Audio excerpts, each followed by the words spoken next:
آپ جیسی تربیت کر سکتی ہیں اپنی اولاد کی، باپ نہیں کر سکتے. بڑے سے بڑا قابل باپ بھی اپنی بچوں کے کردار پر وہ اثر نہیں چھوڑتا جو ماں چھوڑتی ہے. اور بالکل صحیح کہا تھا مولانا عمرین صاحب نے. جتنے کامیاب افراد دنیا کی تاریخ میں بنے ہیں، آپ محدثین کی تاریخ دیکھو، آپ مفسرین کی دیکھو، آپ فقہا کی دیکھو، آپ مشائخ صوفیہ کی دیکھو، آپ ادبا کی دیکھو، جتنے بھی زندہ دل اور مؤثر شخصیات دنیا میں پیدا ہوئی ہیں، ان کی تربیت میں ان کی ماں کا حصہ ان کے باپ سے اکثر زیادہ رہا. ایک مثال پیش کرتا ہوں. یہاں جتنے حضرات بیٹھے ہیں اسٹیج پر، یہ ایک شخصیت کی محبت میں 100% متفق ہے، اور وہ نام ہے شیخ المشائخ سید الاولیاء بایزید بسطامی رحمۃ اللہ علیہ. عجیب شخصیت گزری ہے بایزید بسطامی کی. کوئی حدیث کی اور تصوف کے کسی کوئی سلسلہ بایزید بسطامی کو نظر انداز کر کے رحمت دو عالم صلی اللہ علیہ وآلہ وسلم کے دور تک نہیں پہنچتا. عجیب خصوصیت حاصل ہے. یہ بایزید بسطامی کو اس مقام تک پہنچایا کس نے تھا؟ ان کی بیوہ ماں نے. وہ ماں جو بیوہ ہو گئی تھی جب یہ بچے چھوٹے سے تھا، یہ بایزید چھوٹے سے تھے، اس وقت وہ بیوہ ہو گئی تھی، اور وہ اپنا اور اپنے یتیم بچے کا پیٹ پالنے کے لیے لوگوں کے گھروں میں کام کاج کرتی تھی. وہ عظیم خاتون جب بچہ بڑا ہو گیا، گلیوں میں کھیلنے لگا، تو ان کی ماں کو یہ ڈر لگا کہ کہیں بچہ بگڑ نہ جائے الٹے سیدھے بچوں کے ساتھ کھیلنے اٹھنے بیٹھنے کی وجہ سے. پتہ لگایا اس ماں نے کہ میں کیا کروں.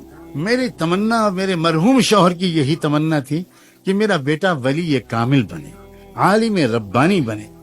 چنانچہ لوگوں نے بتایا کہ فلاں ایک شیخ ہیں، ایک بہت ہی صالح مربی ہیں، وہ فلاں مسجد میں ایک مدرسہ چلاتے ہیں، وہاں کچھ بچے ان کے ساتھ رہتے ہیں. اب تک کا تجربہ ہے کہ جو بچہ وہاں رہا ہے بہت نیک بن گیا. وہ بیچاری بیوہ عورت اپنے یتیم بچے کو لے کر پتہ پوچھتے پوچھتے ان شیخ کے پاس پہنچی، سلام کیا، اپنا تعارف کرایا. حضرت میں غریب بیوہ عورت ہوں، یہ میرا یتیم بچہ ہے. میرے مرحوم شوہر کی بھی یہ تمنا تھی اور میری بھی کہ یہ اچھا عالم بن جائے. پوچھتے پوچھتے آپ کے پاس حاضر ہوئی ہوں، اس کو اپنے قدموں میں جگہ دے دیجئے، رکھ لیجئے، اور اس کو عالم اللہ والا بنا دیجئے. بہت متاثر ہوئے وہ شیخ، کہا بہت اچھا، چھوڑ جاؤ، میں اپنی سے پوری کوشش کروں گا. جاتے جاتے اس عورت نے ایک عجیب قسم کی درخواست اور پیش کی. اس نے کہا حضرت ایک گزارش اور ہے. پہلی بار یہ بچہ اپنی ماں کی گود سے نکل کر کہیں باہر آ کر رہے گا، اسے میری یاد بہت ستائے گی، جلدی جلدی یہ چھٹی مانگے گا.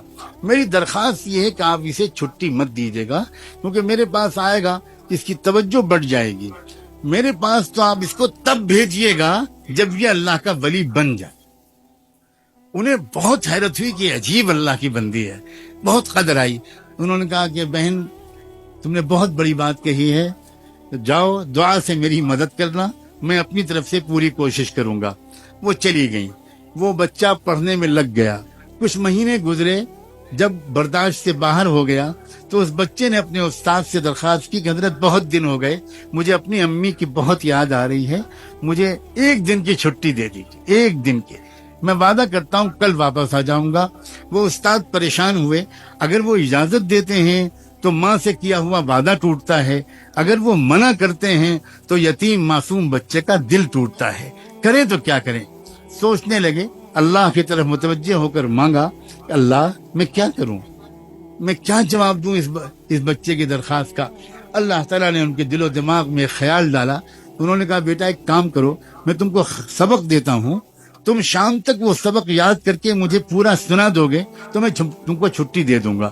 بچہ خوش ہو گیا، اس نے سبق لیا، وہ اندر گیا اور اس نے جا کر جو اوراق پلٹے تو وہ سمجھ گیا کہ اتنا سبق تو شام تک یاد کرنا ناممکن ہے.